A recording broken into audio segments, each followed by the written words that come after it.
Each year, around 1.35 million people die in car accidents. That's an average of 3,700 people every single day and more than 2 deaths every minute.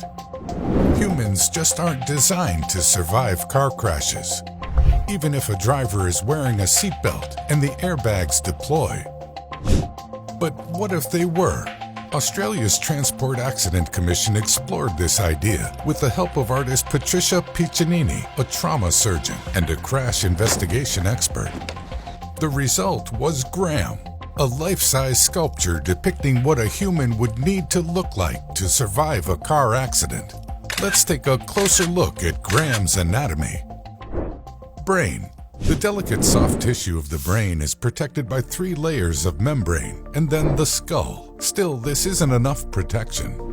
The sudden impact from a crash can cause the brain to hit the walls of the skull, bruising brain tissue and potentially resulting in traumatic brain injuries or even death. In order to better protect the brain, we would need more cerebrospinal fluid.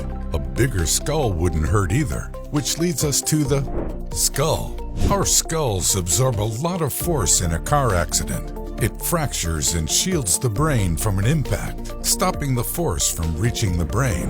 It takes about 1,100 pounds of pressure to fracture the skull. Still, a larger skull with built-in crumple zones would absorb more impact, much like a helmet does, and protect us fully during a car crash.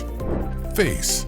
In a car crash, there's often a lot of debris, including broken glass right at eye level. Our faces can easily be scratched by this shrapnel. Further, since our nose protrudes, it is especially prone to fracture during an accident. If we had flat faces with more fatty tissue on areas like our cheekbones, we could absorb more energy on impact. Neck.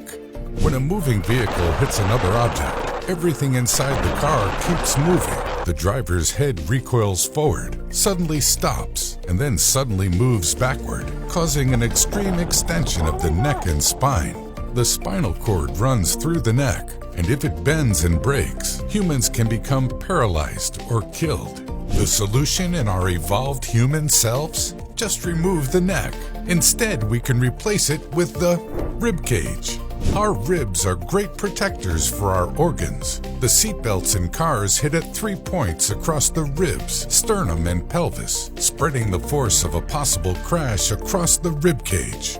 While the ribs protect us, we could still benefit from extra padding in a car accident. This comes in the form of airbags. They stop us from flying through the windshield or hitting the steering wheel. Still, ribs are often broken by the force of the airbag, and internal bleeding can occur. Internal airbags placed between each of the ribs would help to absorb the force of a crash and further protect our organs. In addition to a rib cage that extends up to the skull, creating a neck brace-like structure, stronger ribs would also offer better protection in a crash. Skin.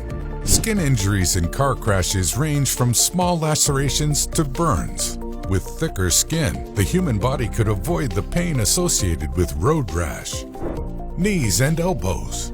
Our knees and elbows are only meant to bend in one direction. This can easily lead to a broken joint if the impact of a crash forces the limb the opposite way.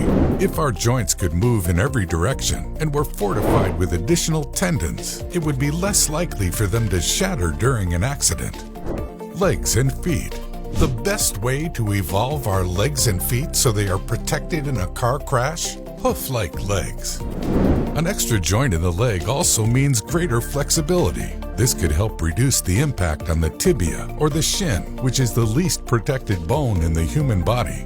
While humans won't evolve to look like Graham to survive accidents, exercises like this can help engineers design new safety equipment for vehicles and pedestrians. Until then, be sure to always wear your seatbelt.